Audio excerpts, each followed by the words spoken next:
السلام علیکم ورحمۃ اللہ وبرکاتہ دوستوں، امید کرتا ہوں آپ خیریت سے ہوں گے۔ میں ہوں محمد مقصود قاسمی اور آپ دیکھ رہے ہیں باغ مدینہ یوٹیوب چینل۔ دوستوں، کل سے ایک ویڈیو سوشل میڈیا کے اوپر وائرل ہو رہی ہے جس میں کچھ لوگوں کو ایک وین کے ذریعے لے جاتا دکھایا گیا ہے، اور وہیں پر کچھ لوگ ایسے ہیں جو لگاتار اہل خانہ سے جدا ہونے کے بعد رو رہے ہیں۔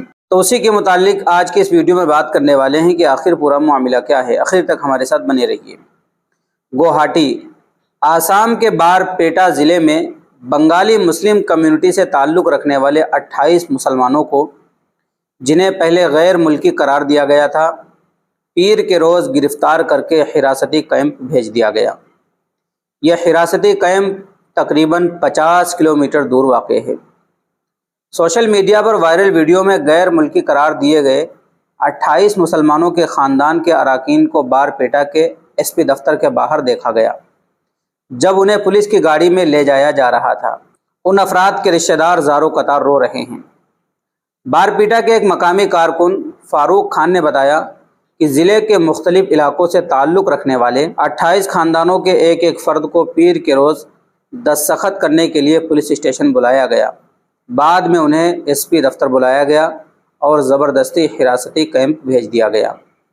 واضح رہے کہ 22 اگست کو آسام کے محکمہ داخلہ نے ریاستی اسمبلی کو بتایا کہ ریاست میں کل 1,19,570 ڈی اوٹرز ہیں، جن میں سے 54,411 ٹریبیونلز نے غیر ملکی قرار دیا ہے۔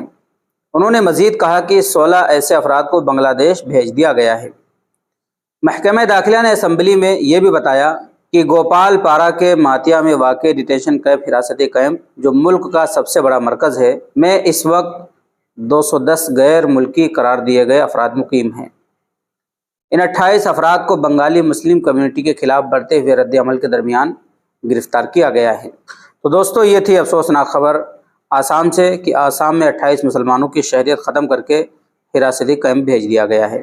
اب آپ حضرات کا اس کے متعلق کیا کہنا ہے، نیچے کمنٹ کیجیے گا۔ پہلی بار چینل کو دیکھیں سبسکرائب بھی کر سکتے ہیں۔ چلیے دوستو، پھر ملتے ہیں انشاءاللہ جلدی کسی نئے ویڈیو میں۔ السلام علیکم ورحمۃ اللہ وبرکاتہ۔